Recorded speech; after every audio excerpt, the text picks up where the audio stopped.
আমার জামাটা ইস্ত্রি করতে পারোনি? ডেইলি তোমার এই ঢংগুলো দেখতে হবে আমাকে? সরি রাহুল, আমি সকাল থেকে এত কাজ করছিলাম, একদম ভুলে গেছিলাম। তুমি একটু ওয়েট করো, আমি এক্ষুনি প্রেস করে দিচ্ছি। থাক, এতক্ষণ যখন করোনি আর করতে হবে না তোমাকে। এখন তো মনে হচ্ছে বিয়ে করেই তোমাকে ভুল হয়েছে। কি করো সারাদিন? শুধু খাও আর ঘুমাও। ঘরে তো একটা কাজ করতে দেখি না।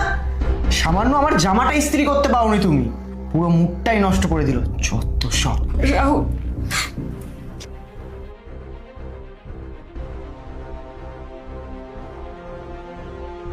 কি হচ্ছিল এটা এতক্ষণ?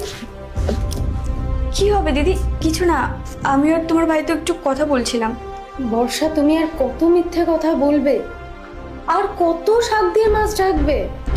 আমি সবটা নিজের চোখের সামনে দেখেছি। আমার ভাই তোমার গায়ে হাত তোলে।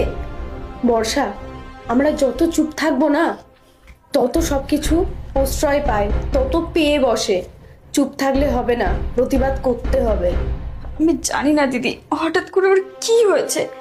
ছোট ছোট বিষয়েও খুব রেগে যাচ্ছে। একটু থেকে একটু কিছু হলেই আমার গায়ে হাত তুলছে। হঠাৎ যে ও এমন কেন হয়ে গেল, আমি কিচ্ছু বুঝতে পারছি না। তুমি শান্ত হও, ভাই আসুক, তারপরে আমি দেখছি।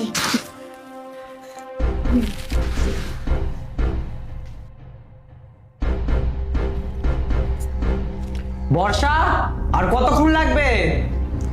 এই তো আসছি। এই যে নাও খাবারটা। সারাদিন এত এত কাজ বাজ করে এসে এখন আমি এগুলো খাবো? হ্যাঁ, এত বছর ধরে আমাদের বিয়ে হয়েছে, তুমি এখন আমার পছন্দ অপছন্দ জানো না? খাবো না আমি। এবার তো মনে হচ্ছে কি করছিস তুই? তোর লজ্জা করে না? তুই তো স্ত্রীর গায়ে হাত তুলছিস, একটা মেয়ের গায়ে হাত তুলছিস। দিদি, তুই জানিস না কি হয়েছে। তুই তোর মতো থাক, আমাদেরটা আমাদের বুঝে নিতে দে। শোন ভাই, আমি সবটা জানি আর সবটা নিজের চোখে দেখেছি। সকালবেলা কি করেছিস সেটাও আমি নিজের চোখে দেখেছি। আর তুই দিনের পর দিন বর্ষাকে অপমান করে যাচ্ছিস, অসম্মান করে যাচ্ছিস, গায়ে হাত তুলে যাচ্ছিস। তুই জানিস কত বড় পাপ করছিস তুই? আর সব থেকে বড় কথা ভাই, তুই এটা ভুলে গেলি কি করে যে এই মেয়েটা তোর জন্য কন্টিনিউ দিনের পর দিন পরিশ্রম করে চলে যাচ্ছে, কোনো রেস্ট পায় না, সকাল থেকে রাত অবধি খেটেই যাচ্ছে, আর তারপরে তোর কাছ থেকে এই ধরনের অপমান। আর ভাই, তুই তো সবটাই জানিস। আজকে তোর জামাইবাবু আমার গায়ে প্রতিনিয়ত হাত তুলতো, আমাকে অপমান করতো, টর্চার করতো। সেই জন্য কিন্তু তুই ওই বাড়ি থেকে আমাকে এই বাড়িতে নিয়ে এসেছিস। সেই কেস কিন্তু এখনো কোর্টে চলছে, এখনো কেস থেকে আমরা বেরোতে পারিনি। আর তুই সেম জিনিসটাই তুই তোর বউয়ের সাথে করছিস।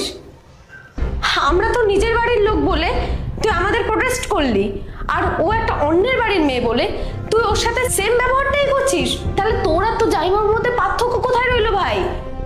দিদি, তোর কথা ভুল হচ্ছে।